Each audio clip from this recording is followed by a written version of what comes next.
Assalamualaikum warahmatullahi wabarakatuh. Alhamdulillah. Prolanis? Yes. Prolanis? Yes. Prolanis? Yes. Jantung? Yes. Merokok? No.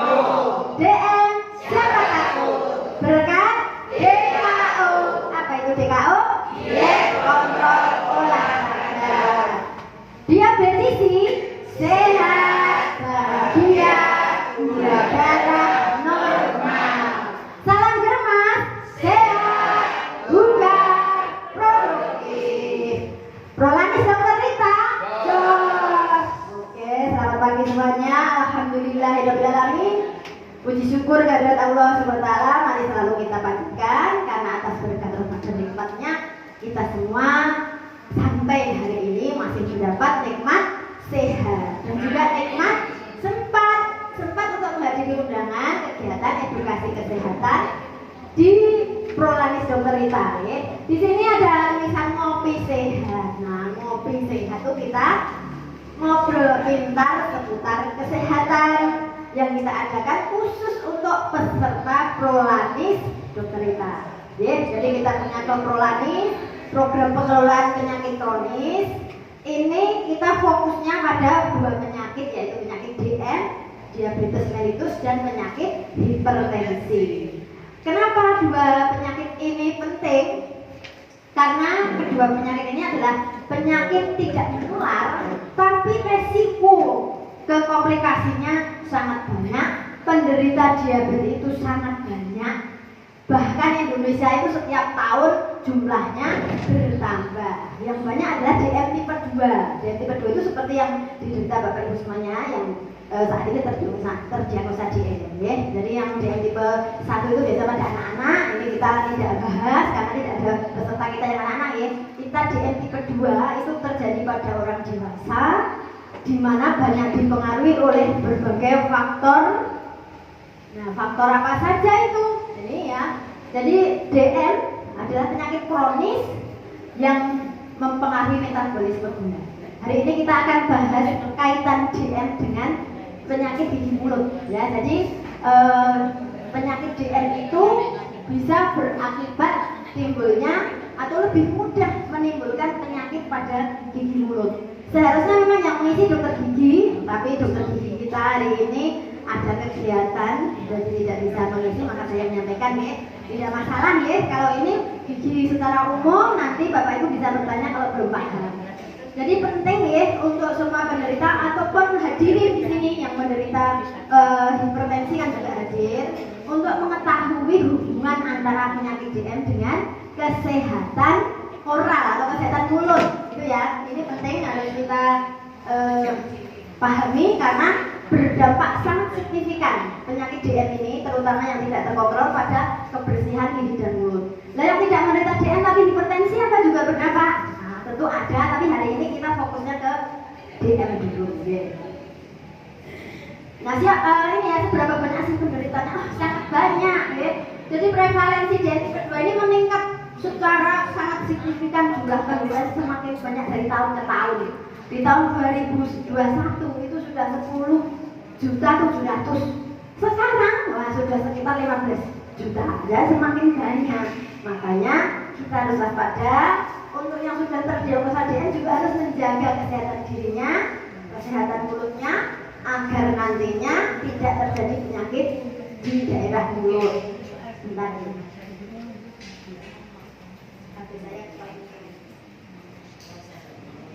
Ya, jadi untuk ini ya, faktor pola makan, faktor dari kurangnya aktivitas fisik, maka kita ada rutin senam itu, kemudian juga faktor urbanisasi, perpindahan lokasi, baik dalam hal pekerjaan, kita bekerja dari rumah ke tempat kerja itu kan jaraknya juga cukup banyak ya, cukup panjang, ada yang memang bekerja dari rumah. Nah, ini sangat berpengaruh pada penderita. Nah, faktor resikonya apa saja sih untuk orang menderita DM? Nah, sudah tahu kan ini ya, jadi ada usia di atas 45, di sini ada usianya di bawah 45 tahun. Adakah? Oh tidak ada, oh ada. Mbak Fitri berapa? 38, tadi sudah. Oh jenengan Mas Bambang berapa? 41 ya. Ternyata DM tidak hanya pada usia 45 sudah terkena penyakit DM. Jadi bahkan anak-anak juga sudah banyak sekarang ini. Nah, berarti semakin kesini akan semakin banyak menderita di usia muda, bukan hanya di usia sepuh seperti yang lain ya. Kemudian kelebihan berat badan atau obesitas. Di sini ada obesitas. Jadi kelebihan berat badannya juga berpengaruh ya. Lalu riwayat keluarga dengan DM. Riwayat keluarga dengan DM, contohnya orang tua yang menderita DM.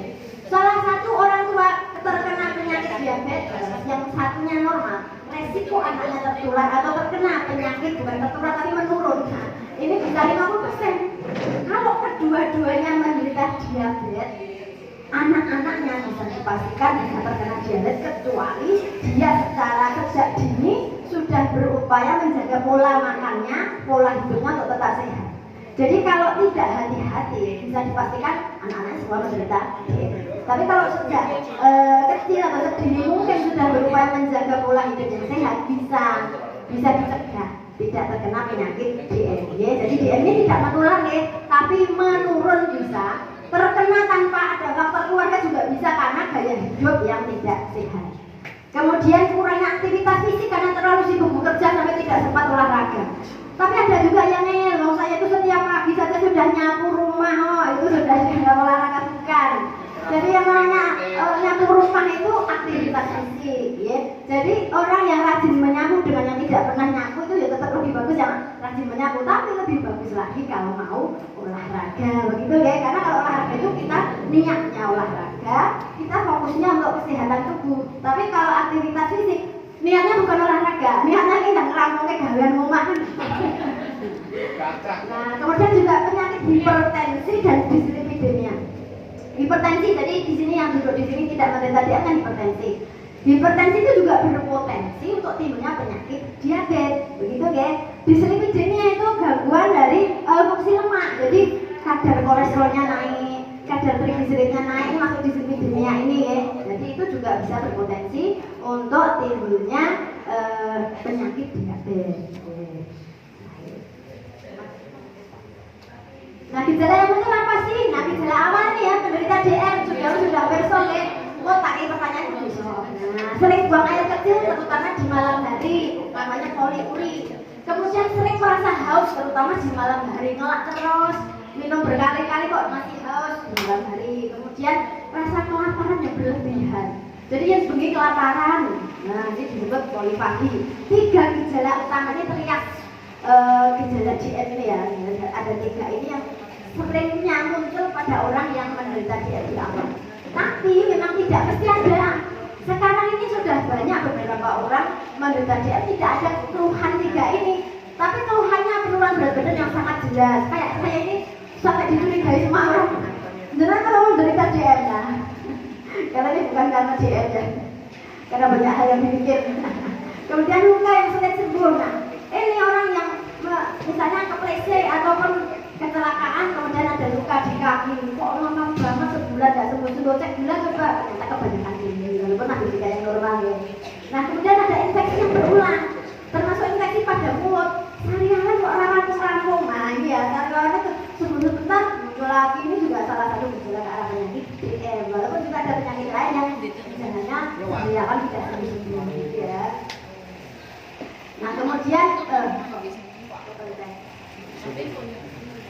ini ya, pengobatannya bagaimana? Nah, ini ya, kalau sudah terlanjur terkena DM, pengobatannya bagaimana ini? Ada beberapa hal. Jadi ada secara medikamentosa dan non medikamentosa. Medikamentosa itu dengan obat-obatan. Obat-obatan yang diresepkan Bu Dokter, nah itu diminum rutin ya. Jangan jadi dokter sendiri. Bu Dokter ngaturnya, oh ini diminum pagi, glibenclamidnya atau glibenclamidnya pagi sehari 1. Kemudian metforminnya diminum sore misalnya. Mau sore sehari dihentikan sendiri itu banyak. Tidak konsultasi itu nggak boleh ya. Jadi harus konsultasi dulu. Jadi nanti makanya perlunya kontrol rutin setiap bulan untuk mengetahui apakah kadar gula darahnya itu sudah turun, sudah normal, sudah stabil atau masih sangat tinggi. Kalau ternyata masih tinggi, obat tetap dilanjut, bahkan dosis bisa dinaikkan. Tapi kalau sudah berkurang secara bertahap, dosis sama kita turunkan. Jadi tidak jadi dokter sendiri ya. Ini yang sering terjadi pada beberapa pasien DM yang baru. Kalau yang lama yang sudah rutin ikut Prolaris biasanya malah taat, manut karena sudah paham pentingnya minum obat secara rutin. Gitu nggih. Tapi yang baru-baru itu ngelang, belum paham apalagi belum ikut Prolaris. Wes pokoknya rumah sana Pak Elisa disetok sendiri obatnya. Kemudian perubahan gaya hidup. Jadi selain medikamentosa, yang non-medikamentosa itu perubahan gaya hidup. Jadi harus diet yang tepat, diet DM. Diet DM itu yang bagaimana? 3J. Apa itu 3J? Jumlah makannya dibatasi, kemudian jenis makanannya terbatas, apa lagi? Jarak makan, jam makannya juga sudah ditentukan. Pinter ini. Nah, jadi itu nanti akan mempengaruhi kadar gula darah kita, ya. Kalau kita nggak memperhatikan itu, ya tetap tinggi walaupun minum obat. Tapi kalau kita atur pola makannya sesuai aturan, insya Allah gula darah akan berangsur-angsur normal, begitu ya. Kemudian aktivitas fisik yang teratur. Kalau kita dari BPJS itu diberi fasilitas didanai untuk kegiatan senam. Instrukturnya dibayar, diberikan klaim untuk konsumsinya gitu guys. Nah ini sekarang kalau Bapak Ibu tidak bisa ikut senam di hari Ahad pagi jam 5:30, silakan olahraga yang sesuai. Jadi boleh naik sepeda, boleh jalan kaki ya. Jadi tidak harus datang ke sini kalau memang jauh rumahnya. Tapi lebih bagus memang kalau ngumpul bareng, senam bareng dengan musik yang menyenangkan, itu akan lebih cepat stabil gula darahnya ya. Ketemu konsolnya kode-kode sesama dia, itu senang loh. Yang bikin anak muda di situ karena kita ngumpul bareng begitu ya. Nah, itu juga diupayakan ya, daripada bangun hari Minggu pagi sore libur, paginya awan, ini malah tidak baik. Tetap bangun pagi ya, sholat subuh bisa bersiap-siap ke sini. Kita mulai senam jam 5:30 pagi. 6:30 sudah selesai, oke? Tapi sudah selesai, bisa dilanjut dengan aktivitas yang lain. Kemudian obat-obatan tadi kalau dengan per orang itu yang diminum tablet itu tidak bisa menekan gula darah dengan cepat ataupun tetap tinggi saja. Nah ini bisa ditambah dengan suntikan insulin. Ini juga harus sesuai dosis yang ditetapkan dokter ya. Tidak boleh menurunkan sendiri atau nambah sendiri. Oh saya kok baru tak suntik terus dia terus tak minum tak suntik kiri atau disuntik 2 hari sekali, 3 hari sekali itu ngontrol sendiri. Nanti yang menentukan dokter. Jadi harus konsultasi ya. Rutin konsultasi, kita pagi buka, sore buka. Longgar kapan silakan. Kemudian pemantauan rutin kadar gula darah. Ini sudah rutin hari ini kita lakukan pemeriksaan gula darah. Sebulan sekali kadar gula darah puasa dicek. Kenapa gula darah puasanya? Ya karena kan semalam dengan istirahat, tidak makan, pagi ke sini cek gula darah puasa itu yang lebih bagus. Dan akan lebih bagus lagi setiap 6 bulan dicek HbA1c. Ya bulan depan ya kita pemeriksaan HbA1c. Nah ini ya hubungan DM kedua dengan kesehatan gigi mulut. Nah ini kita sudah masuk ke fokus penyakit inti hari ini. Topik inti yang kita bahas tentang kesehatan gigi mulut kaitannya dengan DM ya. Kadar gula darah yang tinggi itu mempengaruhi ya, kesehatan itu sangat dipengaruhi. Kalau kadar gula darah kita ngomong apa sih? Yang belakang ngomong apa sih? Nah nggak tahu didengerin ya, agar nanti bisa bertambah wawasan kita. Kesehatan gigi mulut kita itu sangat penting karena semua yang masuk ke tubuh kita itu lewat mulut. Jadi kalau sesuatu di mulut kita kok terjadi masalah, misalnya stomatitis atau ini ya bilengan sariawan, mari-mari sih makannya akan berkurang, nafsu makan berkurang. Kemudian kalau itu dibiarkan, sariawan juga tidak akan sembuh.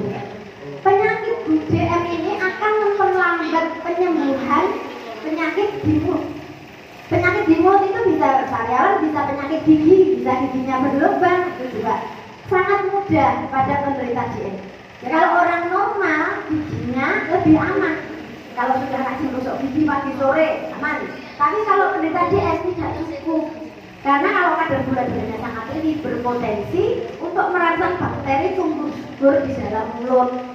Jadi selain kita rutin gosok gigi, ada hal lain yang harus dilakukan. Saliva itu air liur ya, saliva itu air liur dengan kadar gula yang sangat tinggi itu mendukung pertumbuhan bakteri di dalam mulut. Jadi orang yang menderita DM dan gula darahnya tidak terkontrol mesti sering terjadi keluhan di dalam mulut. Tapi kalau terkontrol sudah lagi ya, nah ini bisa berpotensi timbul penyakit periodontal, penyakit di dalam mulut. Mengapa penderita DM tipe 2 lebih berpotensi mengalami gangguan gigi dan mulut? Nah ini alasannya ya, karena adanya gangguan sistem imun. Dengan sistem imun kemudian adanya aliran darah yang berkurang ke jaringan mulut. Aliran darah itu berkurang ya, karena adanya gula darah yang tinggi maka aliran darah itu berkurang. Yang ketiga, kadar glukosa tinggi di dalam air liur dan produksi air liurnya bisa menurun. Air liur di dalam mulut itu sangat penting ya Bapak Ibu. Apa rumahnya mengenai dua ini terus tidak sehat. Justru air liur itu diproduksi itu sebetulnya di dalamnya itu ada zat-zat enzim-enzim yang ini membantu pencernaan makanan bisa lebih baik. Jadi air liur itu penting.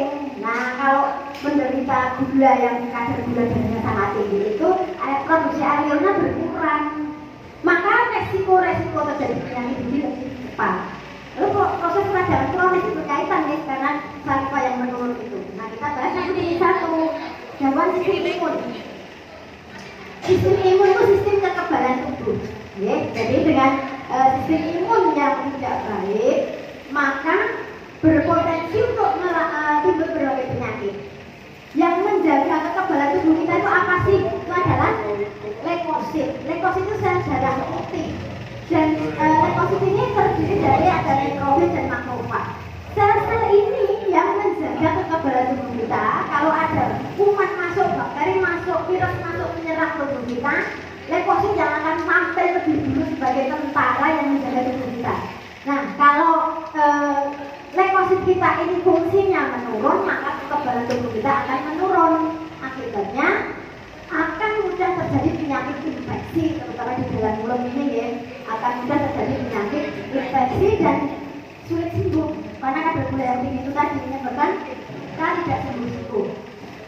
Nah, yang kedua, aliran darah berkurang. Penyakit diabetes ini bisa menyebabkan kerusakan pembuluh darah kecil. Diibaratkan jalan, jadi pembuluh darah itu kan fungsinya untuk jalannya aliran darah ke seluruh tubuh. Misalnya jalan raya itu gerombol atau jalanan itu rusak. Orang yang lewat lebih cepat atau lebih lambat? Lebih lambat. Mundak mandek, ada jeblongan mandek, golek jalan, kokono semangat, lama. Nah ini juga begitu. Pembuluh darah kita kalau rusak karena gula darah yang tinggi itu merusak pembuluh darah, maka darah yang lewat itu juga jadi rendet, bahkan sok-sok orang tekan goni. Masalahnya ya karena rusak itu tadi, darah yang seharusnya berfungsi untuk mengangkut makanan yang dibutuhkan oleh tubuh kita. Jadi sel-sel tubuh kita itu Bapak Ibu mendapatkan makanan itu lewat darah yang mengandung oksigen dan sari-sari makanan. Kalau pembuluh darahnya rusak, maka sari makanan yang diangkut oleh darah itu tidak akan sampai. Kalau sampai hanya sedikit. Dampaknya bagaimana? Dampaknya itu tadi terjadi kerusakan mulut, jaringan di dalam mulut karena kekurangan oksigen, karena nutrisi yang kurang, akhirnya terjadi proses penyembuhan luka yang terhambat. Begitu ya, bisa dipahami ya? Jadi karena itu tadi pembuluh darahnya rusak akibat gula darah yang tinggi. Nah agar bisa lancar lagi tentunya harus dibuat kembali, harus dibuat stabil gula darahnya. Harus rutin minum obat, harus rutin menjaga pola makan yang baik. Ini harus dipahami bersama ya. Kemudian yang ketiga, kadar glukosa tinggi dalam saliva serta penurunan saliva. Jadi dengan adanya kadar gula darah yang tinggi di dalam darah, akibatnya juga di dalam mulut kadar gula darahnya juga tinggi, sehingga produksi saliva, jadi sekali lagi saliva itu air liur, akan menurun. Kalau mulut kering ya, karena salivanya menurun, mulutnya kering. Dampaknya bagaimana? Mulutnya jadi kering sehingga mudah terjadi iritasi, mudah terjadi pertumbuhan jamur. Jadi di dalam mulut itu akan tumbuh jamur seperti ini gambarnya ya. Ini lidah yang menjadi sarana atau tempat tumbuhnya jamur. jamur kan dijadikan itu ya seperti ini. Jadi nanti kalau saudara lihat orang kok lidahnya putih tumpuk-tumpuk seperti ini, nah itu tidak normal, itu tidak sehat, ada penyakit di lidahnya, di mulutnya. Makanya harus diobati gitu ya. DM juga dapat merusak kelenjar ludah sehingga produksi liurnya menurun, itu tadi dampaknya. Lama-lama mulut yang kering akan memperparah terjadinya resiko karies, itu gigi berlubang. Karies itu gitu. Kemudian bau mulut. Jadi mulutnya manggung. Yang ngomong mesti kan orang bisa omongan jadi noleh karena bau mulutnya sangat tidak sedap. Lalu juga bisa terjadi infeksi di dalam gigi, jadi pulpitis. Nah ini memang sangat sakit, Pak. Sampai ada orang yang bilang jadi ini yang lorok untuk, jadi lebih baik sakit hati daripada sakit gigi. Sakit gigi kan sakit banget. Ya desa ya sakit hati ya sakit gigi ya. Sakit hati itu ya lorok ya. Jadi jangan sakit, kita harus sehat. Walaupun statusnya DM, walaupun statusnya hipertensi, tapi diri kita fisiknya sehat, mentalnya sehat. Nah itu ya. Jadi harus kita jaga ini. Kemudian ini ya, peradangan kronis mulut.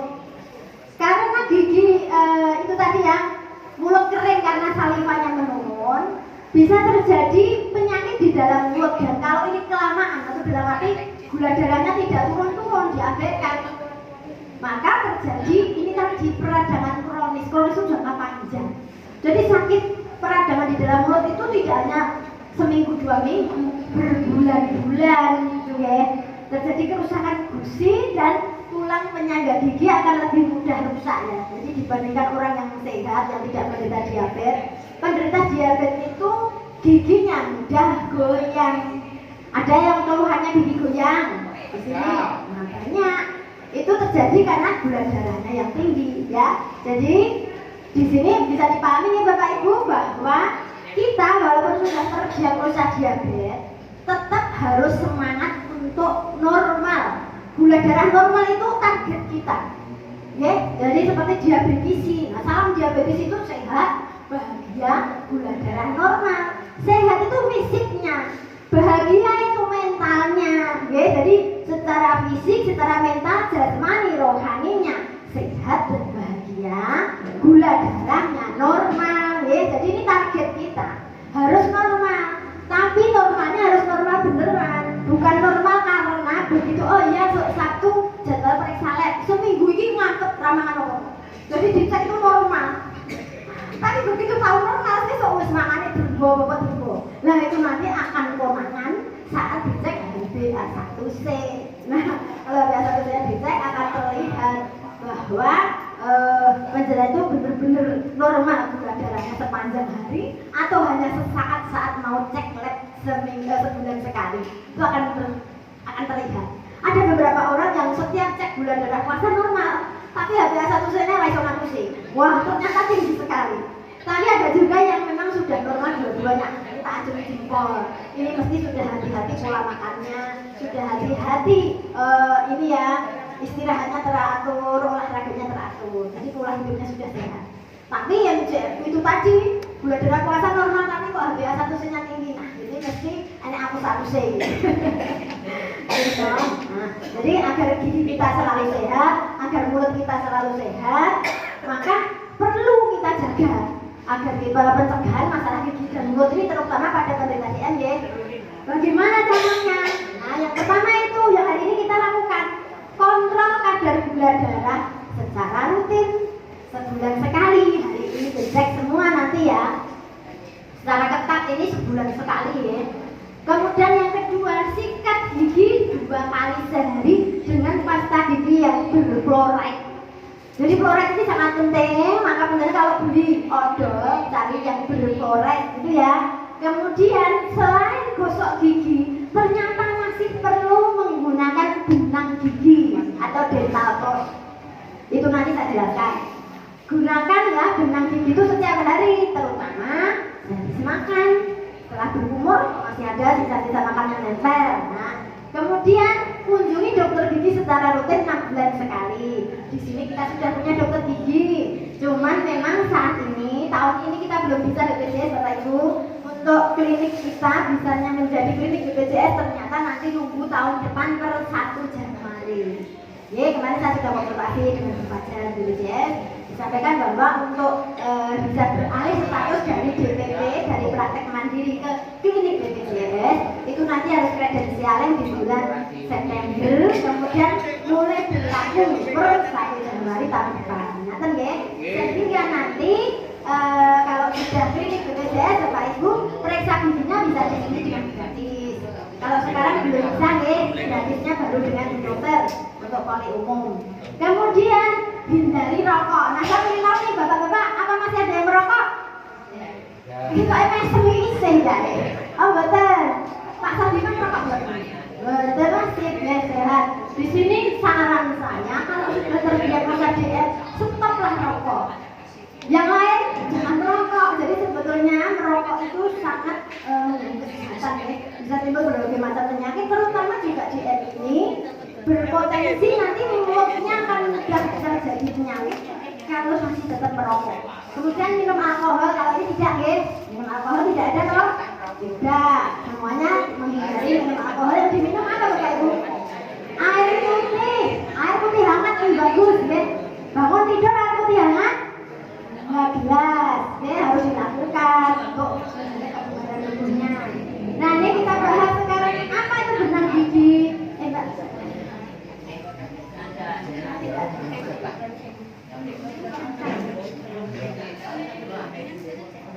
Mbak. Jadi nanti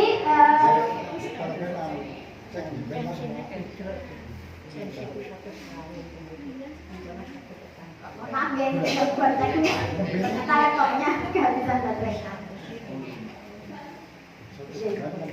Jadi Bapak Ibu, jadi sambil menunggu ini dental floss atau benang gigi akan saya sampaikan. Itu penting ya, seperti benang tapi itu khusus untuk membersihkan gigi. Kenapa? Karena kalau kita dengan sikat gigi sehari 2 kali dengan sikat gigi biasa itu ternyata mulut kita itu bersih sepenuhnya.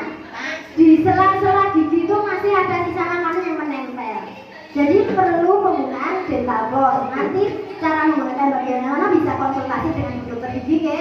Silakan datang pas beliau praktek seminggu 3 kali di sini, Selasa, Rabu, Kamis ya. Kalau hari Sabtu begini beliau kerja di tempat lain. Jadi nanti penggunaan dental floss itu sangat penting. Karena dengan gosok gigi itu yang bersih kan hanya di bagian depan belakang, tapi di sela-sela gigi itu tidak bisa dibersihkan dengan sikat gigi. Maka dengan adanya sisa-sisa makan yang nempel di dalam gigi itu berpotensi ditumbuhi oleh jamur, ya, bakteri, karena ada makanan di situ. Apalagi kalau makanan yang manis, ya. Nah, ini kemudian untuk penggunaan dari dental floss.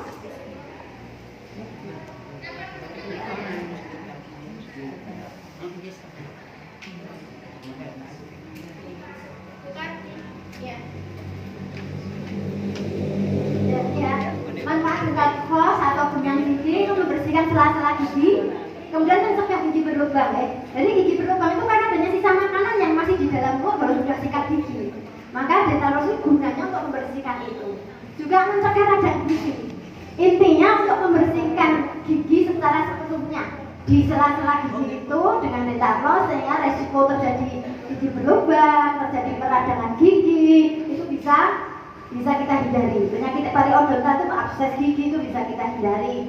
Lalu kesehatan mulut itu bisa terjaga secara maksimal ya, secara keseluruhan. Terutama orang yang pakai kawat gigi, itu juga kalau hanya pakai sikat gigi biasa itu nggak bisa bersih. Maka dental floss ini ya gambarnya seperti benang itu, tapi benangnya khusus ya, bukan benang jahit biasa.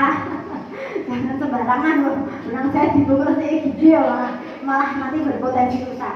Nah, cara menggunakan benang gigi itu juga harus konsultasi dengan bu dokter gigi, karena kalau kita menggunakan sendiri nanti malah salah, malah terjadi perdarahan gitu ya, ini nanti tidak baik. Kalau awal-awal memang ada perdarahan sedikit, tapi lama-lama tidak. Nah, peran tim medis di sini, tim medis itu bu dokter dengan bu dokter gigi ya, itu berkolaborasi. Jadi ya saya dengan bu dokter gigi itu berkolaborasi dalam manajemen penyakit diabetes. Dalam hal penyakit diabetes ini, saya sebagai dokter umum mengelola panjenengan itu dari secara keseluruhan. Nah, bu dokter giginya fokusnya nanti di mulut dan gigi, begitu ya. Jadi untuk panjenengan yang saat ini giginya mulai ada keluhan-keluhan itu jangan diabaikan. Lalu yang tidak ada keluhan, alhamdulillah, tapi tetap juga harus dijaga, begitu ya. Dijaga jangan sampai timbul penyakit, dipertahankan giginya biar tetap utuh sampai tua. Tua boleh, tua hanya angka, hanya umur angka, tapi fokus kita, fisik kita tetap sehat. Disebut penderita DM nggak masalah. Yang penting gula darahnya selalu normal, begitu ya. Makanya fokus pada pola hidup yang sehat. Deteksi dini dan intervensi cepat terhadap masalah gigi dan mulut. Jadi setiap ada keluhan gigi jangan diabaikan. Langsung ke sini bisa ketemu saya ataupun nanti bersumber gigi. Nah saat ini karena kita masih DPP atau sebagai praktek mandiri untuk BPJS-nya, silakan bisa konsultasi gigi ke dokter gigi yang dipilih, gitu ya. Nanti kalau sini sudah klinik semua beralih ke sini. Nah kesimpulannya, penyakit DM tipe 2 itu meningkatkan resiko gangguan kesehatan gigi dan mulut. Pencegahan dan pengobatan sedini mungkin itu jauh lebih penting untuk menghindari komplikasi. Peran aktif pasien dalam menjaga kesehatan giginya itu lebih bagus. Jadi kebersihan mulut harus dijaga. Ini butuh peran aktif penjenengan. Karena kan nggak mungkin ke rumah penjenengan kontrol mana giginya ada bisa, sudah digosok atau belum, sudah dibersihkan belum atau tidak. Ini kembali ke tanggung jawab diri sendiri, ya. Kesadaran diri untuk menjaga kebersihan mulutnya, gitu ya. Ini akan menentukan kualitas hidup kita, ya. Jadi itu penting sekali agar mulut gigi kita itu selalu sehat, tidak ada komplikasi pada gigi. Jadi sekali lagi Bapak Ibu, penderita DM tidak masalah, nggak usah takut. Siapa takut dengan DM? Kan ada DKO ya. Dia kontrol olahraga, dietnya kita jaga betul, kontrolnya rutin, kesini sebulan sekali, konsultasi ke dokter boleh setiap ada keluhan, olahraganya rutin, kita seminggu sekali senam prolanis di hari Ahad pagi. Begitu ya Bapak Ibu. Kalau di sini ada pertanyaan, yang mau tanya silakan. Sini monggo Bu, boleh tanya, sebutkan nama dan pertanyaan. Assalamualaikum warahmatullahi wabarakatuh. Saya Ibu Dia dari Jakarta mau bertanya, kalau terjadi perdarahan di setelah bangun tidur itu karena apa ya Bu? Kadang-kadang. Dari pertanyaannya Bu Dia, kalau terjadi perdarahan di mulut, ya di gigi setiap bangun tidur, ataupun sering ya, kalau mudah ada, jadi setiap bangun tidur mudah ada giginya, ada darahnya. Nah ini penjenengan kalau mau tidur sudah gosok gigi selalu ya, jadi kalau mau tidur sudah gosok gigi selalu. Cara sikat gigi yang benar itu sudah paham. Jadi kalau kita cara gosok giginya salah Bapak Ibu, bisa terjadi kesalahan nyodok gusi, sehingga bisa berpotensi terjadi perdarahan. Selain itu, orang yang mudah terjadi perdarahan saat bangun tidur mulut meludah kok ada darahnya, ada faktor-faktor yang mungkin terjadi trombositopenia, trombosit yang menurun. Nah ini bisa dicari, jadi tidak boleh diabaikan. Bisa konsultasi, bisa periksa ke dokter nanti untuk dicek apakah itu sebetulnya hanya faktor kesalahan gosok gigi atau karena ada penyakit lain. Trombosit yang menurun kan bisa terjadi perdarahan. Ini perlu diperiksa dulu. Habisnya berapa, anemis atau tidak, ini juga harus diperiksa. Itu ya, jadi tidak boleh diabaikan.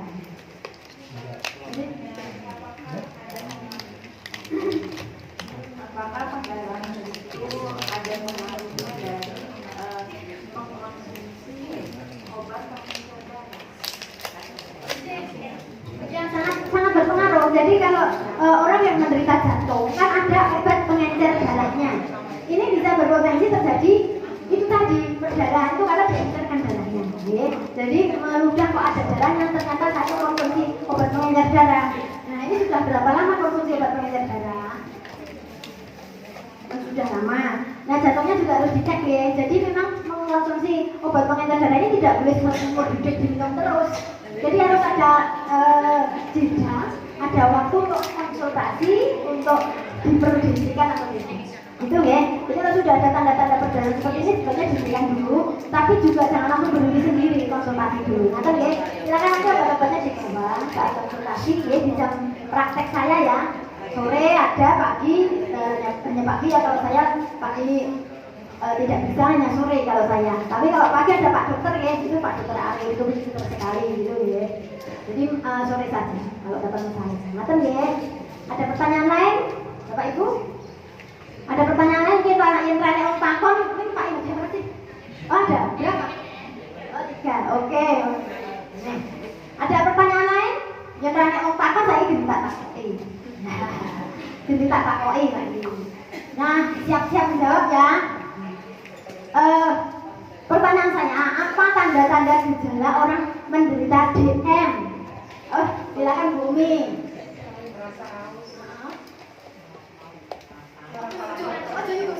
Ayo sini sini.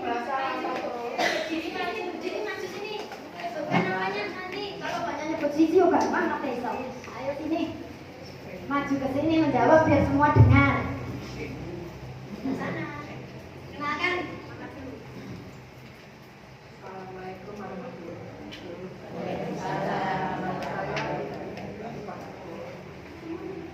Ini jawab pertanyaan.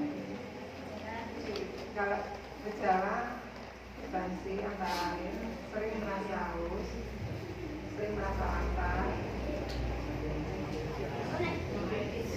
sering buang air kecil waktu malam,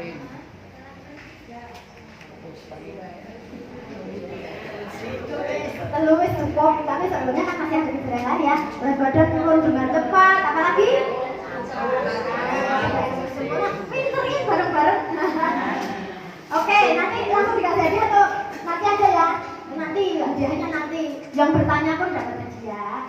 Yang bisa mendapat hadiah. Nah satu lagi, hadiahnya ada 3 kan. Jadi nanti satu lagi pertanyaan untuk mencegah penyakit gigi mulut pada penderita itu apa yang harus dilakukan? Tentu saja ini. Anjir, monggo Ibu.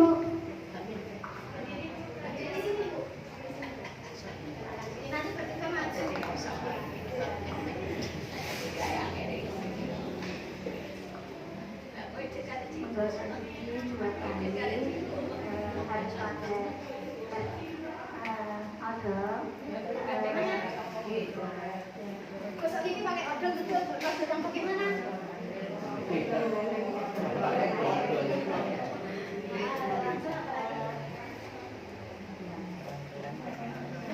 Lain bisa bantu?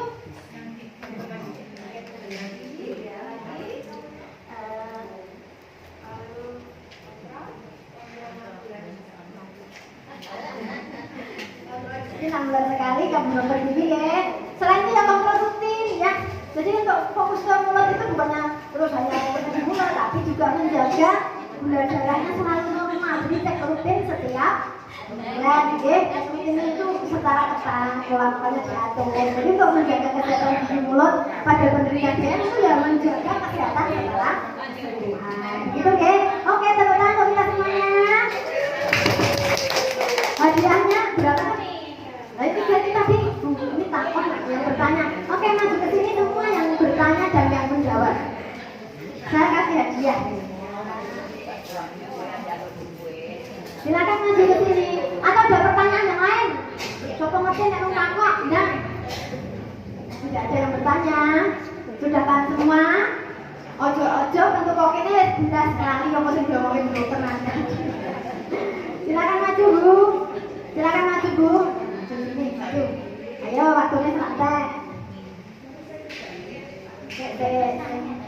Bentar, yang bertanya tak kasih hadiah Pak kok. Ini yang komplit. Ini yang menjawabnya tidak komplit. Oke, saya mau ke barat.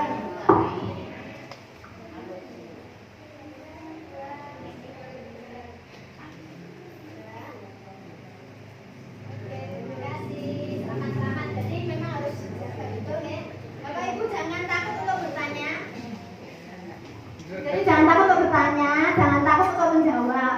Oh, duduk manis diam saja. Kalau DPR dan duduk manis dapat duit. Kalau pindah tidak dapat duit. Yang dapat hadiah yang aktif. Itu oke? Terima kasih untuk kehadirannya. Semoga bermanfaat. Ya dulu. Prolanis. Prolanis. Prolanis. Jantung. Merokok. DM. Dekat. Apa itu DKO? Diabetisi. Sehat. Gula darah normal. Prolanis dokter Rita. Prolanis dokter Rita. Prolanis dokter Rita. Tepuk tangan. Assalamualaikum warahmatullahi wabarakatuh.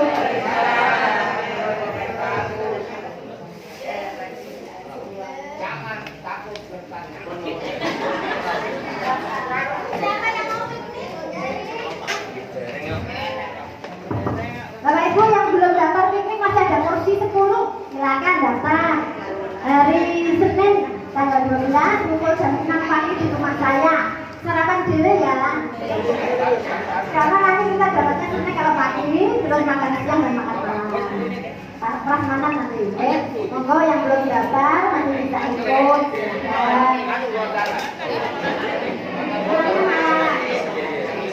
Umpama juga mulai siang ada. Perjalanannya seperti itu. Kita ke Piknik Land ke mana ini? Bekasi